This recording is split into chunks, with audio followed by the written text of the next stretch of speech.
Preeti Sharma. I welcome you all to my YouTube channel. मैं हूं प्रीति शर्मा और मेरे यूट्यूब चैनल पर आप सभी का स्वागत है।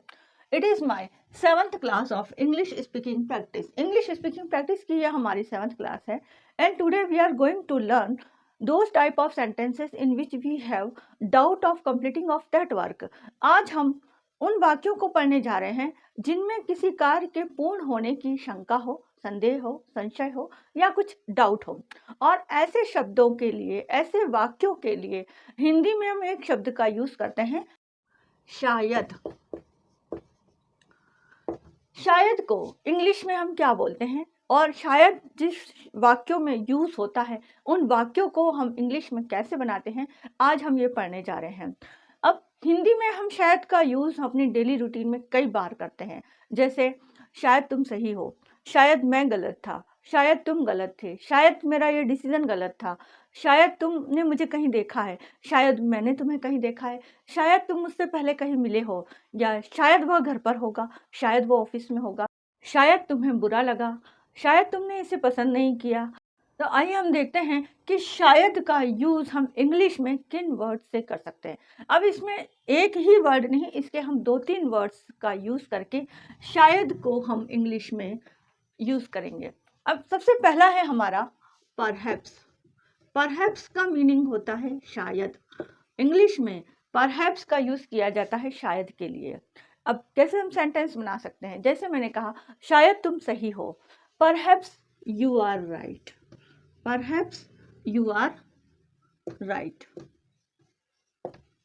शायद मैं सही हूँ, परहैप्स आई एम राइट। शायद मैंने तुम्हें डिस्टर्ब किया, परहैप्स आई डिस्टर्ब्ड यू। अब ऐसे बहुत सारे सेंटेंसेस परहैप्स लगा करके हम उनमें शायद का यूज़ कर सकते हैं। तो क्या इनका प्रेजेंट, पास्ट और फ्यूचर में भी हम इसी तरह से यूज़ कर सकते हैं?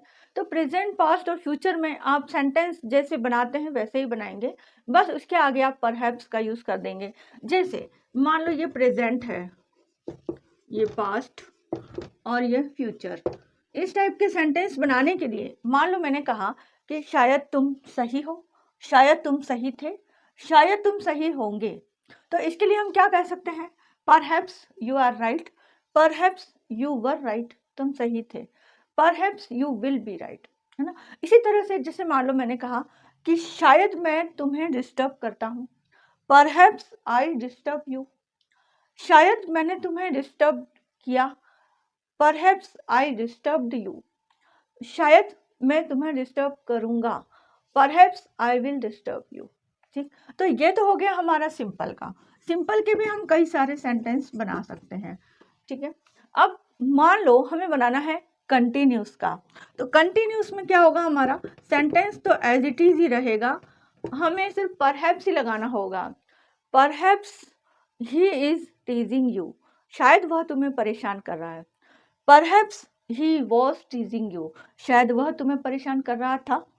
Perhaps he will be टीजिंग you, शायद वह तुम्हें परेशान कर रहा होगा। तो हम इनके प्रेजेंट, पास्ट और फ्यूचर में भी इनका यूज कर सकते हैं। अब परफेक्ट में भी हम सेंटेंस बना सकते हैं, जैसे परहैप्स ही हैज कम, शायद वह आ चुका है। परहैप्स ही हैड कम, शायद वह आ चुका था। Perhaps he will have come, शायद वह आ चुका होगा। और इसी तरह से हम परफेक्ट कंटिन्यूस का भी सेंटेंस बना सकते हैं। Perhaps he has been reading novel since morning, शायद वह सुबह से नॉवेल पढ़ रहा है। Perhaps he had been reading novel since morning, वह सुबह से नॉवेल पढ़ता आ रहा था। Future, perhaps he will have been reading since morning tomorrow by this time, कल वह इस समय तक सुबह से नॉवेल पढ़ता आ रहा होगा। आइए हम देखते हैं कि परहैप्स का यूज हम तीनों टेंस के चारों टाइप में किस प्रकार से कर सकते हैं।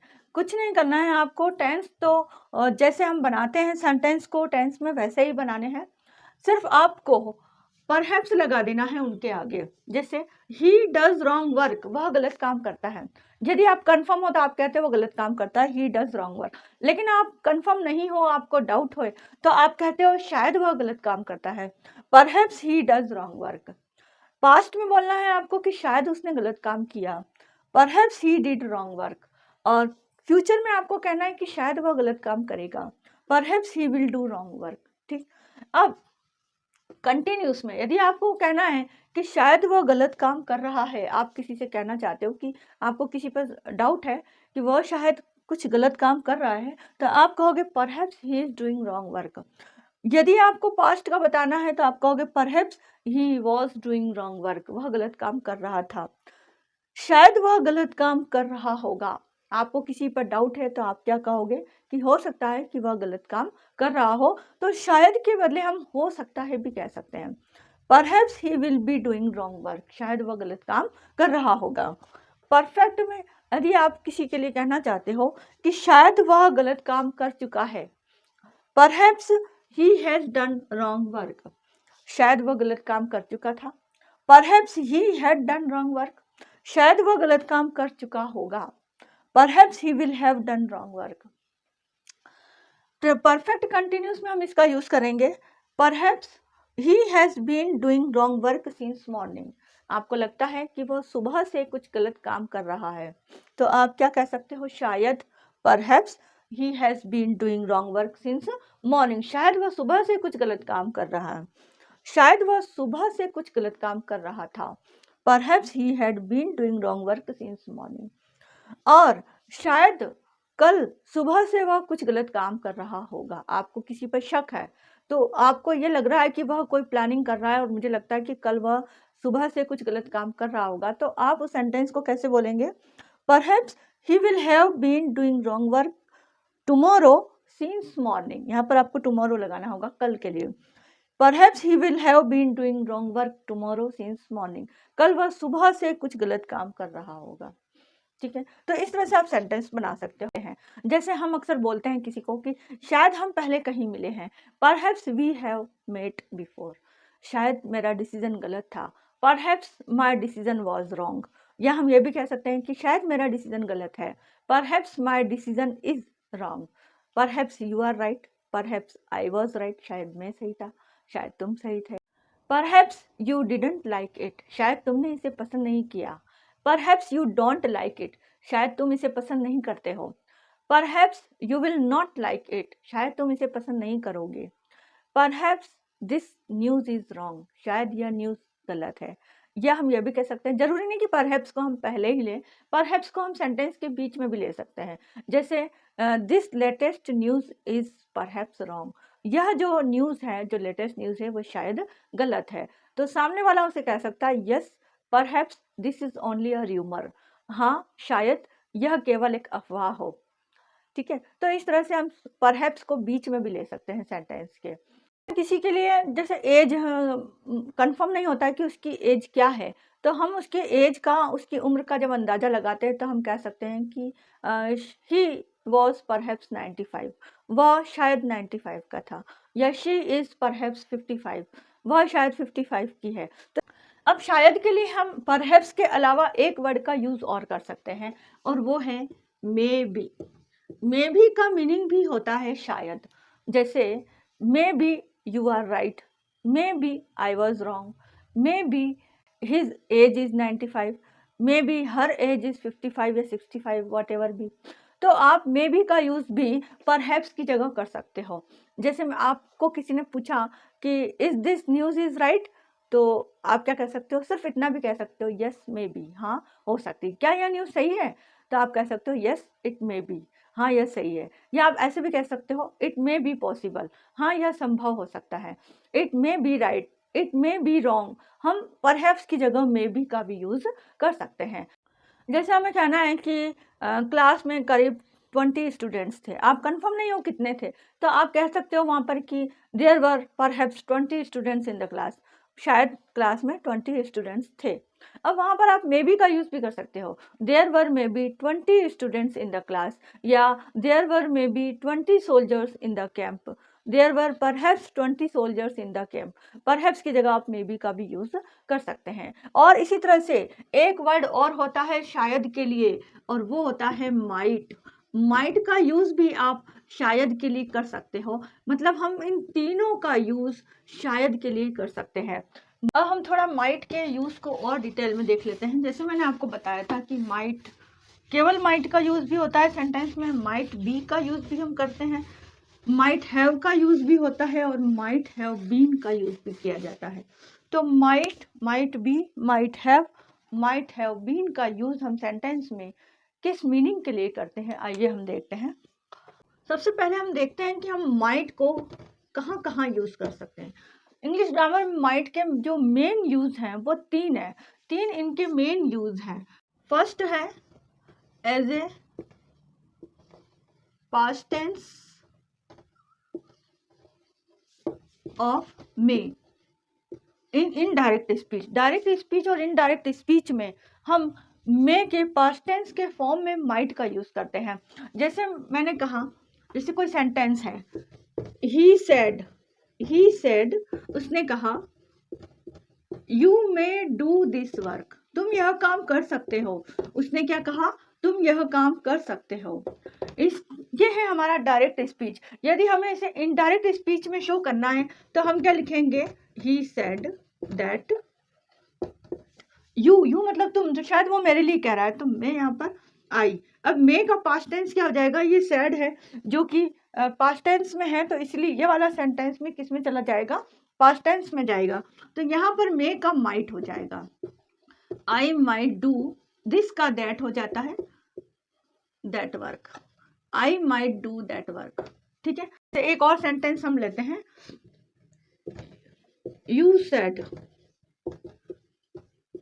May God bless you, may God bless you. अब इसका भी हम इनडायरेक्ट स्पीच में क्या लिख सकते हैं, you said that God might bless me, you said that God might bless me, तुमने कहा कि गॉड मुझ पर कृपा करे। ठीक है, तो यहाँ पर हमने देखा है कि मे के पास्ट टेंस के फॉर्म में हम माइट का यूज करते हैं, ये इसका पहला यूज है पास्ट टेंस के फॉर्म में। सेकंड यूज है इसका लेस पॉसिबिलिटी के लिए। लेस पॉसिबिलिटी में हम देखते हैं कि जहाँ पर बहुत ही कम संभावना हो, किसी कार्य को होने की बहुत कम संभावना हो, वहाँ पर हम माइट का यूज करते हैं, जो हमने पहले देखा था कि शायद के रूप में हम उस सेंटेंस को बोलते हैं। जैसे it might rain before evening, शाम से पहले शायद ही बारिश हो। माई सन माइट कम टुमारो, मेरा सन शायद ही कल आए। तो यहाँ पर हमें बहुत कम संभावना दिखाई दे रही है। यदि थोड़ी बहुत संभावना होती उसके आने की तो हम यह कह सकते थे कि माई सन मे कम टुमारो, मेरा सन कल आ सकता है। लेकिन बहुत कम संभावना होने की वजह से हम क्या कह रहे हैं, माई सन माइट कम टुमारो। और हम कह सकते हैं जैसे ही माइट बी हंग्री, शायद वह भूखा हो, मतलब कम संभावना है उसके भूखे होने की। ही माइट कम हियर टुमारो, वह कल शायद यहाँ आए। ही माइट गो टुमारो, शायद वह कल जाए। तो माइट की संभावना जहाँ पर कम होती है, जहाँ पर किसी कार्य के होने की संभावना कम होती है, वहाँ पर हम माइट का यूज करते हैं। और थर्ड यूज है हमारा इसका, ये सेकंड यूज आया। थर्ड यूज है जब बहुत ही पोलाइट रिक्वेस्ट हो, किसी के सामने विनम्र, बहुत ही विनम्रता से हम कोई प्रार्थना कर रहे हैं किसी से, जिसमें बहुत ज़्यादा हेजिटेशन हो, तब वहाँ पर हम माइट का यूज़ करते हैं। जैसे मे का यूज़ तो कर सकते हैं, मे आई कम इन, ये फॉर्मल है, जहाँ पर हमारे अंदर आने की संभावना ज़्यादा होती है, हमें पता है कि सामने वाला हमें यस कहेगा, तब वहाँ पर हम पूछ सकते हैं मे आई कम इन। लेकिन जहाँ पर हमें लगे कि उसके अंदर बुलाने की संभावना बहुत कम है, जैसे बहुत बड़ा कोई चेयरमैन है या सेक्रेटरी है, या आप किसी मिनिस्टर के रूम में जा रहे हो उससे मिलने के लिए, और आपको लगता है कि वो शायद ही आपको अंदर आने के लिए कहेगा, तो आप वहाँ पर पूछ सकते हो, माइट आई कम इन, क्या मैं अंदर आ सकता हूँ। ये बहुत ही ज़्यादा रिक्वेस्ट है, मतलब बहुत ही ज़्यादा पोलाइटनेस यहाँ पर शो हो रही है। जैसे आप कोई बहुत बड़ा व्यक्ति है, कोई ऑफिसर है या कोई मिनिस्टर है, और आप उससे कुछ क्वेश्चन पूछना चाहते हो, और आपको डर है या आपको संदेह है, डाउट है कि वो आपके जवाब देगा, नहीं भी दे सकता है, 99% आपको लगता है वो नहीं देगा, फिर भी आप पूछना चाहते हो, तो आप वहाँ पर बहुत हेजिटेशन से, बहुत झिझक के साथ पूछ रहे हैं कि might I ask a question, क्या मैं आपसे कोई क्वेश्चन कर सकूं, या शायद मैं आपसे कोई क्वेश्चन कर सकूं, क्योंकि आपको वहाँ पर संभावना कम दिखाई दे रही है कि क्या मैं आपसे कोई क्वेश्चन कर सकता हूँ। तो थर्ड इसका हमने यूज क्या देखा कि जहाँ पर पोलाइट रिक्वेस्ट के साथ, तीन यूज हमने इसके पढ़े माइट के। पहला हमारा क्या था, as a past tense of may का पास्ट टेंस के फॉर्म में। दूसरा हमारा था लेस पॉसिबिलिटी, और तीसरा हमारा है पोलाइट रिक्वेस्ट, जहाँ पर बहुत ही ज़्यादा विनम्रता से हम किसी से कुछ प्रार्थना करते हैं, रिक्वेस्ट करते हैं, वहाँ पर हम माइट का यूज़ करते हैं। ठीक है, अब हम देख लेते हैं कि माइट को जो हम शायद के रूप में यूज़ करते हैं, वहाँ पर हम माइट के साथ क्या क्या हेल्पिंग वर्ब लगाकर कर सकते हैं। जैसे हम करते हैं विल का यूज़, विल बी का यूज, विल हैव का यूज करते हैं, और विल हैव बीन का यूज करते हैं। किस में करते हैं हम? फ्यूचर टेंस में, फ्यूचर टेंस। ठीक है, फ्यूचर टेंस में आप ये जानते हो कि ये फ्यूचर इंडेफिनेट है, ये फ्यूचर कंटिन्यूस है, ये फ्यूचर परफेक्ट है, और ये फ्यूचर परफेक्ट कंटिन्यूस है। इसी तरीके से हम माइट का यूज भी कर सकते हैं, जिसमें हमें कोई डाउट, किसी वर्क के डाउट को हम शो करते हैं। Might, might be, might have and might have been, might have been. बस जहां जहां पर आप विल या शैल लगाते हैं, वहीं वहीं पर आपको माइट लगा देना है। कब? जब उस वर्क के कार्य पूर्ण होने में, उस वर्क के पूरे होने में आपको डाउट हो, या बहुत कम संभावना आपको लगती कि वो काम पूरा होगा या नहीं होगा, वहां पर आप विल और शैल की जगह माइट का यूज कर सकते हो। जैसे हम पहला हमारा लेते हैं फ्यूचर इंडेफिनेट। माइट का यूज हम फ्यूचर इंडेफिनेट में इस तरह से कर सकते हैं, my guest might come today, मेरे गेस्ट शायद ही आ जाएं, या इसमें संभावना है। या हम यह भी कह सकते हैं मेरे गेस्ट या मेरे मेहमान आज आ सकते हैं, मतलब उनके आने की संभावना बहुत कम है, इसलिए हम यहाँ पर माइट का यूज़ कर रहे हैं। यदि संभावना ज़्यादा होती तो हम कहते हैं my guest may come today, आज मेरे यहाँ मेहमान आ सकते हैं। लेकिन संभावना और ज़्यादा होती, पूरी 100% होती, तो हम कहते हैं my guest will come today, कि आज हमारे यहाँ मेहमान आएंगे। My guest should come today, मेरे मेहमान आज आना चाहिए। My guest may come today, मेरे मेहमान आज आ सकते हैं। 50% से ज़्यादा संभावना है, और जब बहुत ही कम संभावना है तो हम माइट का यूज़ करते हैं। ठीक है, he might come early today, वह शायद ही आज जल्दी आए, या वह शायद आज आ सकता है, और आने की भी पॉसिबिलिटी उसकी क्या है? कम है, जल्दी आने की संभावना उसकी कम है, तो हम माइट का यूज़ कर रहे हैं। ज़्यादा है तो मे का यूज़ करते हैं, और ज़्यादा है तो विल का यूज़ करते, और बहुत ही ज़्यादा है, मुझे आना ही चाहिए, उनको ज़रूर आना चाहिए, तो हम मस्ट का यूज़ करते, he must come early today. लेकिन यहाँ पर माइट क्या शो कर रहा है? बहुत कम संभावना को। She might marry with him, वह शायद ही उससे शादी करे, तो यहाँ पर भी उसकी संभावना क्या है? बहुत ही कम है। और यदि यहाँ पर विल होता, she will marry with him, वह उससे शादी करेगी। She must marry with him, उससे शादी जरूर करना चाहिए। और शी में मेरी विद हिम, मतलब उसकी संभावना थोड़ी ज़्यादा होती कि वह उससे शादी कर सकती है, लेकिन यहाँ पर संभावना बहुत ही कम है। दे माइट गो टुमारो, वे कल जा सकते हैं, मतलब इसमें जाने की संभावना कम है, तब माइट का यूज़ कर सकते हैं। यू माइट डिफीट हिम, तुम शायद ही उसे हरा सकते हो, क्योंकि यहाँ पर माइट का यूज़ इसलिए किया जा रहा है कि जो सामने वाला है वो शायद ज़्यादा पावरफुल है, इसलिए उसके लिए कहा जा रहा है कि यू माइट डिफीट हिम, तुम उसे शायद ही हरा सकते हो, या हरा सकते थे, तुम उसे शायद ही हरा सकते थे, या तुम उसे हरा सकते थे पर उसमें बहुत संशय है, डाउट है कि तुम उसे हरा सको। It might rain before evening, शाम से पहले रेन मतलब बारिश होने की संभावना बहुत ही कम है। शाम से पहले बारिश होने की संभावना बहुत कम है, because it is sunny day. हम कह सकते हैं कि ये सनी डे है, बहुत ज़्यादा धूप है, इसलिए शाम से पहले बारिश होने की संभावना बहुत ही कम है। He might come to meet me, वह मुझसे मिलने शायद ही आए, या वह मुझसे मिलने शायद आ सकता है। तो यहाँ पर जो संभावना है मिलने की वो बहुत ही कम है। अब हम देख लेते हैं हमारा माइट बी का यूज़। माइट बी के हम दो यूज़ देख सकते हैं। एक तो हम कंटिन्यूस में, फ्यूचर कंटिन्यूस में माइट बी का यूज़ देखते हैं। तो फ्यूचर कंटिन्यूस में जब हम माइट बी का यूज़ देखेंगे तो इसके साथ हमारे पास होगा वर्ब की फोर्थ फॉर्म, मतलब वर्ब के साथ आईएनजी होगा। लेकिन एक और यूज हम देखते हैं माइट बी का, उसमें माइट बी का मतलब होता है होना, और इसके बाद डायरेक्ट ऑब्जेक्ट आ जाता है। जैसे वह दिल्ली में हो सकता है, वह बॉम्बे में हो सकता है, वह घर पर हो सकता है, वह स्कूल में हो सकता है, वह भूखा हो सकता है, वह प्यासा हो सकता है। तो ये जो सेंटेंस है जिसमें हम माइट बी के बाद सीधे ऑब्जेक्ट का यूज करते हैं, ऐसे ऐसे में हम माइट बी का यूज करते हैं दो जगहों के लिए। एक तो कंटिन्यूस, फ्यूचर कंटिन्यूस के लिए माइट बी का यूज करेंगे, तब वर्ब की फोर्थ फॉर्म साथ में होगी। और दूसरा बी का मतलब होना भी होता है, तो वो कहाँ हो सकता है, वो यहाँ हो सकता है, वो वहाँ हो सकता है, वह ऐसा हो सकता है, तो वहां पर हम माइट बी का यूज करते हैं।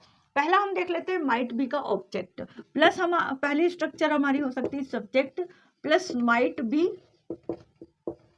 Plus object. इसमें जैसे हम लिखते हैं she might be in the college, वह कॉलेज में हो सकती है। उसके कॉलेज में होने की संभावना कम है, लेकिन फिर भी हम कह सकते हैं, जब हमें लगे संभावना कम हो तो हम यह कह सकते हैं she might be in the college, he might be in the school, he might be in Delhi, he might be in Pune. तो आपको कहीं जगह पर रखना है किसी को, तो आप वहां पर माइट बी, और माइट का यूज हम कब करेंगे, जब संभावना कम हो उसके वहां पर होने की। जैसे जब संभावना ज्यादा हो तो आप मे का यूज करोगे, she may be in the college, शायद वो कॉलेज में हो सकता है वो कॉलेज में हो। She will be in the college, यहाँ पर आप कंफर्म हो कि वो कॉलेज में ही होगी, she will be in the college. यदि आप कहते हो कि बहुत जरूर कॉलेज में होना चाहिए, she must be in the college, वह कॉलेज में ही होना चाहिए जरूर, तब आप मस्ट का यूज करोगे।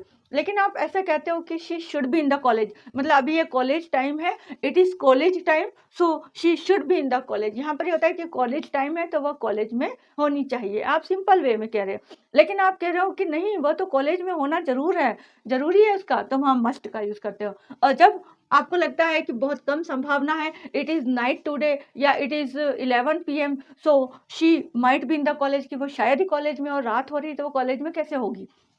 ठीक है, इस तरह से आप बहुत सारे सेंटेंस बना सकते हो। He might be at home, वो शायद ही घर पर हो, क्योंकि अभी उसके वर्क का टाइम है, उसके घूमने का टाइम है, तो वो शायद ही घर पर हो, तो वहां पर आप माइट बी का यूज कर सकते हो। ही माइट बी हंग्री, वह शायद ही भूखा हो, ही माइट बी हंग्री, क्योंकि उसने खाना खा लिया है तो उसे शायद ही भूख लगी हो। ही माइट बी थर्स्टी, वह शायद ही प्यासा हो। तो इस तरह के सेंटेंस में माइट बी का मतलब होता है होना, ये जो होगा। अब हमारा है दूसरा माइट बी के साथ वर्ब की फोर्थ फॉर्म। इसमें हम यूज करेंगे वर्ब के साथ ING, might be plus verb के साथ आईएनजी, जिसे हम क्या कहते हैं, वर्ब की फोर्थ फॉर्म कहते हैं। जैसे she might be washing clothes, वह कपड़े धो रही होगी। अब यहाँ पर उसके कपड़े धोने की संभावना कम है, इसलिए हम माइट का यूज कर रहे हैं। हम कपड़े धो रही होगी क्योंकि हमें पता है कि इस समय वो खाना बना रही होगी, तो उसके कपड़े धोने की संभावना कम है, या हो सकता है शाम का टाइम है, वो खाना बना रही होगी, तो हम कैसे कहेंगे कि वो अभी इस समय कपड़े धो रही होगी।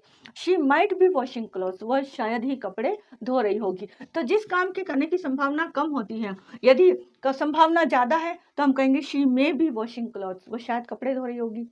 She will be washing clothes, वह कपड़े धो रही होगी। She must be washing clothes, वह जरूर कपड़े धो रही होगी। He might be playing football, वह शायद ही फुटबॉल खेल रहा हो सकता है कि वो अभी घर पर हो, ऑफिस में हो, कहीं बाहर गया हो, तो वहां पर हमारे उसके खेलने की संभावना कम है। मान लो हम कोई बच्चा है, वो गुम गया है, हम उसे ढूंढ रहे हैं, तो कोई कह रहा होगा कि शायद वो फुटबॉल खेलने गया होगा, तो आप क्या कहोगे कि नहीं नहीं, उसे तो फुटबॉल खेलना आता ही नहीं, वो तो शौक ही नहीं उसे खेलने का। तो आप वहां पर यह कह सकते हो, क्योंकि उसके फुटबॉल खेलने की संभावना बहुत कम है, तो आप वहां पर कह सकते हो he might be playing football, वो शायद ही फुटबॉल खेल रहा है। ठीक है ना, तो इस तरह से आप माइट बी का यूज दो रूप में कर सकते हैं, एक V4 के फॉर्म में और एक ऑब्जेक्ट के फॉर्म में। अब हम देख लेते हैं परफेक्ट में। फ्यूचर परफेक्ट में हम माइट का यूज किस तरह करते हैं। जैसे विल शेल की जगह आपको क्या लगाना है, सिर्फ माइट लगाना है, जहां पर आपको उस वर्क के पूर्ण होने की संभावना कम नजर आती है। फ्यूचर परफेक्ट में आपको माइट हैव का यूज करना है। माइट के साथ कभी हैव का यूज आप देख लो तो आपको वहां पर हिंदी सेंटेंस में लास्ट में हो दिखाई देगा। जैसे she might have done this work, उसने शायद ही यह काम कर लिया हो। आपको यदि डाउट है कि वह यह काम नहीं कर सकती है, तो आप यहाँ कह सकते हो कि she might have done this work, उसने शायद ही यह काम कर लिया हो। तो यहाँ पर आपका स्ट्रक्चर क्या बनेगा, माइट हैव के साथ हमेशा वर्ब की थर्ड फॉर्म, और फिर आप अपना ऑब्जेक्ट और आगे लिख सकते हो। तो वर्ब की थर्ड फॉर्म कब आएगी, जब आप मॉडल के साथ हैव देख लेते हैं, हैव, हैज या हैड होता है, यहाँ पर हैव आ रहा है, ठीक है। ऐसे ही और सेंटेंस जैसे हमने कहा, she might have gone to Mumbai, वह शायद ही मुंबई गया हो, वह शायद ही मुंबई गया हो आ रहा है ना, उसे शायद बुरा लगा हो, हम कहते हैं ना किसी के लिए कि शायद उसे बुरा लगा हो। शी माइट हैव, अब संभावना तो कम है उसके बुरा लगने की, लेकिन फिर भी she might have minded it, शायद उसे इसका बुरा लगा हो या शायद उसने इसको माइंड किया हो। और भी कई एग्जाम्पल हैं, शी माइट हैव संग अ सॉन्ग, शायद ही उसने गाना गाया हो, क्योंकि उसकी आवाज़ अच्छी नहीं है, वह कभी गाती नहीं है, इसलिए हम कह सकते हैं, अब कोई आपको कहे कि उसने गाना गाया है तो आप कहोगे कि नहीं नहीं, ये तो हो ही नहीं सकता, बहुत कम संभावना है उसके गाना गाने की। शी माइट हैव संग अ सॉन्ग, उसने शायद ही गाना गाया हो। ऐसे ही शी, मान लो कोई भी, she might have cooked food, उसने शायद ही खाना बनाया हो। She might have cooked food, क्योंकि उसे खाना बनाना आता ही नहीं है और इसलिए उसके खाना बनाने की संभावना कम है। She might have cooked food, तो माइट हैव का यूज भी हम इस तरह से कर सकते हैं। इसके बाद हम देख लेते हैं might have been. Might have been का यूज जो कि हमें फ्यूचर परफेक्ट कंटिन्यूस में मिलेगा। फ्यूचर परफेक्ट कंटिन्यूस में हम किसका यूज करेंगे, माइट हैव बीन का यूज करेंगे, और इसके साथ हमें लगानी होगी वर्ब की फोर्थ फॉर्म, और यहाँ पर हमें लगाना होगा subject plus might have been. अब जिसमें काम करने की संभावना कम हो रही हो, जैसे हम एग्जांपल लेते हैं, she might have been cooking food for 1 hour, वह 1 घंटे से शायद ही खाना बना रही होगी। क्योंकि यहाँ पर हम माइट का यूज फ्यूचर परफेक्ट कंटिन्यूस में कर रहे हैं, जिसमें विल शैल हैव बीन आता है, तो वहां पर हम माइट का यूज कर सकते हैं जब किसी काम को होने की संभावना कम होती हो। She might have been cooking food for an hour, वह 1 घंटे से खाना बना रही होगी, ये यहाँ पर इसकी संभावना कम है, शायद ही वह 1 घंटे से खाना बनाती आ रही होगी, आप यहाँ पर यह कह सकते हो। ही might have been doing this work for 2 days, वह 2 दिन से यह काम करता आ रहा है, तो शायद ही वह 2 दिन से यह काम करता आ रहा है, क्योंकि आपको उसके काम करने में डाउट है, संशय है, संदेह है, इसलिए आप वहां पर क्या कह रहे हो, he might have been doing this work for 2 days, वह 2 दिन से शायद ही यह काम करता आ रहा हो। यदि वह काम करने की संभावना अधिक है तो आप कह सकते हो she may have been doing cooking food for 1 hour, या फिर ज़्यादा संभावना हो तो आप क्या कहोगे, she will have been cooking food for 1 hour, वो 1 घंटे से खाना बनाती आ रही होगी। He will have been doing this work for 2 days, वह 2 दिन से यह काम करता आ रहा होगा।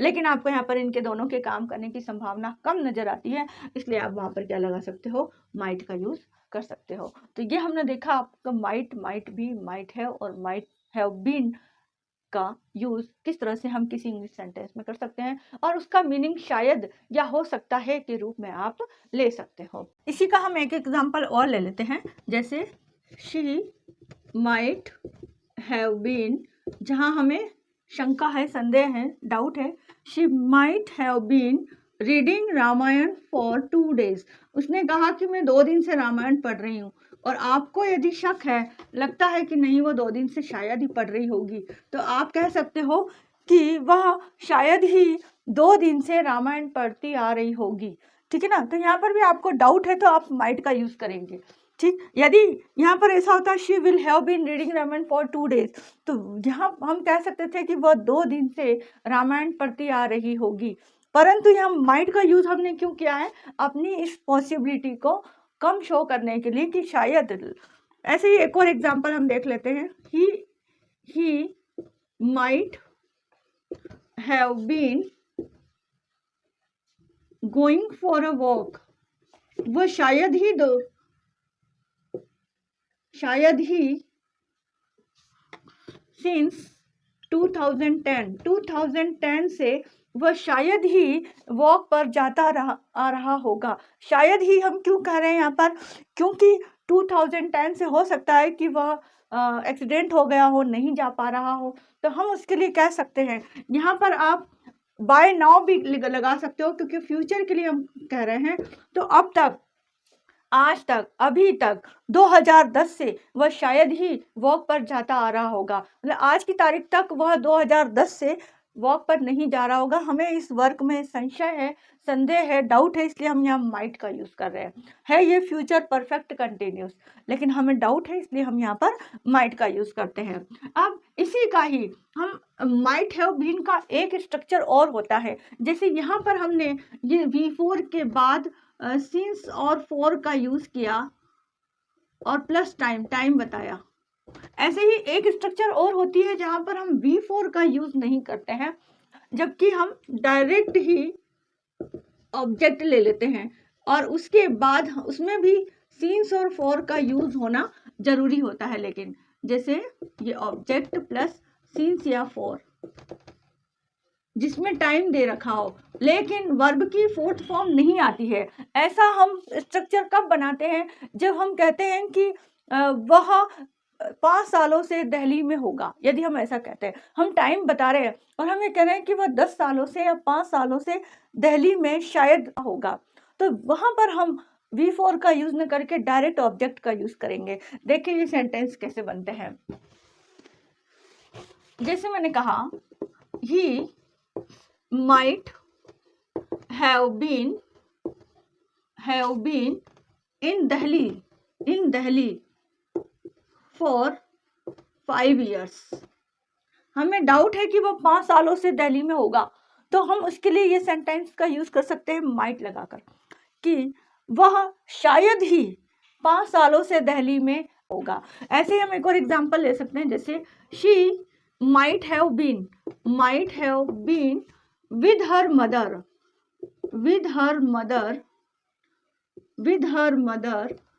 since मंडे से शायद ही वह अपनी मदर के साथ होगी।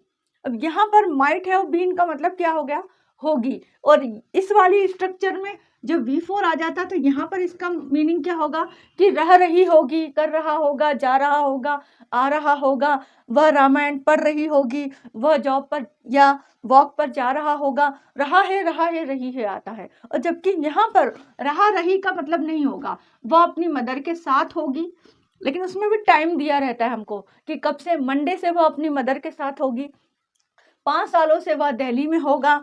और भी सेंटेंस बना सकते हैं, जैसे they might have been in Chennai for 2 years।